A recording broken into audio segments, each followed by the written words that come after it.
గారి పరిపాలన ఎలా ఉంది? జగన్ గారి పరిపాలన ఎలా ఉంది ప్రజలందరికీ తెలుసు. అయ్యా జగన్ పరిపాలన ఎలా ఉందో ప్రజలందరికీ తెలుసు. సంక్షేమ పథకాలు అవి కూడా బాగా ఉన్నాయి. కాకపోతే ఎలా బతకాలి ప్రజలు? ఈ సంక్షేమ పథకాల వల్ల బతుకుతారా?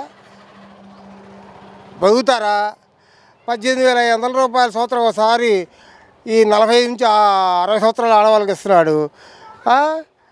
మరి ఆయన వాగ్దానం చేశాడు ఏది, మన మందు నిషేధం 3 సార్లుగా లేదా 4 సార్లు మందు నిషేధం చేస్తున్నాడు. మందు నిషేధం ఏం చేశాడు ఆయన? మడవ తిప్పను మాట తిప్పను అన్నాడు. ఏది అది ఎక్కడ పెద్ద ఎత్తున ఇస్తున్నాం అంటున్నాడు ఆయన. ఇస్తున్నాడు సార్, ఇస్తున్నాడు. దానివల్ల ఎవరు బాగుపడుతున్నారు? ఆయన బాగుపడుతున్నారు, ఆయన మంత్రివర్గం బాగుపడుతుంది. ఎవరు బాగుపడుతున్నారు చెప్పండి? అభివృద్ధి లేదంటారా? మీకు కనబడతలేదా? మీరు కెమెరాలు తీసుకుని వస్తున్నారు, మీ కెమెరాలు డ్యామేజ్ అవ్వట్లేదా? రోడ్ల మీద వస్తున్నారు కదా, మెయిన్ రోడ్లు ఏదో 1-2 బాగున్నాయి, నా రోడ్డు పోండి.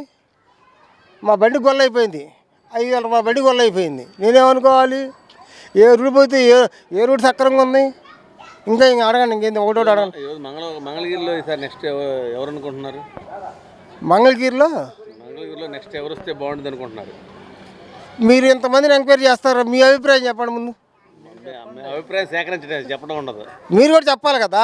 చెబుతాం మా యాజమాన్యానికి. మీ యాజమాన్యం ఏం చెబుతారు? మీ యాజమాన్యానికి చెప్పింది చెబుతాం ప్రపంచం. ఏమండి, ఇది ఎట్టుందంటే ఈ చేత్తో సంక్షేమ పథకాలు ఇస్తున్నాడు, ఈ చేత్తో 200 దోచుకుంటున్నాడు. ఇలా ఇసుక మాఫియా అంత ఉంది, కనబడుతుందా? నిన్నగాక మొన్న మట్టికి వస్తున్నారు, పోతున్నారు, ట్రాక్టర్లు ఆట దోచుకుంటున్నారు. ప్రతి ఒక్కళ్ళకి కూడా ధైర్యం లేక, చెప్పుకోలేక, ప్రశ్నించేవాడిని తీసుకొని లాన్ దింగుతున్నారు, గుద్దవాళ్ళు కొడుతున్నారు, చెప్పుకోలేకపోతున్నారు. ఎక్కడుందే తెలుగు? ఇవాళ మన భారత రాజ్యాంగంలో తెలుగు ఎక్కడుంది? తెలుగు సంస్కృతి ఎక్కడుంది? అసెంబ్లీలో తెలుగు ఉందా? అసెంబ్లీలో తెలుగు మాట్లాడుతున్నారా? రేపు భావితరాలకు మనం ఏమిస్తాం సార్ సందేశం?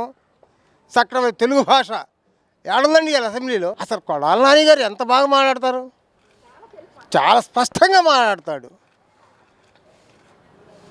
తెలియదా ప్రజలకి? చూద్దాం భవిష్యత్తు ఏదో నిలిచిద్ది. తర్వాత ఎవడో మార్చలేడు, మార్చేవాడు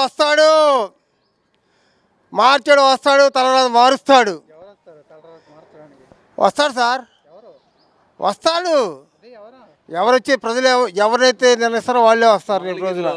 ప్రస్తుతం ఆర్కే గారు ఉన్నారు, అంతకుముందు మన మినిస్టర్ లోకేష్ గారు ఉన్నారు. ఏంటి వ్యక్తిగతంగా ఆర్కే గారు మంచిది కావచ్చు, నేను చెప్పట్లా. కావచ్చు, ప్రతి మనిషి తప్పు చేస్తాడు, తప్పును సరిదిద్దుకునే అవకాశం భగవంతుడు ఇస్తాడు. ఆ సరిదిద్దుకోవాలి. ఆ సరిదిద్దుకోలేనప్పుడు ఆర్కే గారు కావచ్చు, ఇంకోరు కావచ్చు, ఎవడైనా భూస్థాపితం తప్పదు. Like and subscribe Eagle Media Works.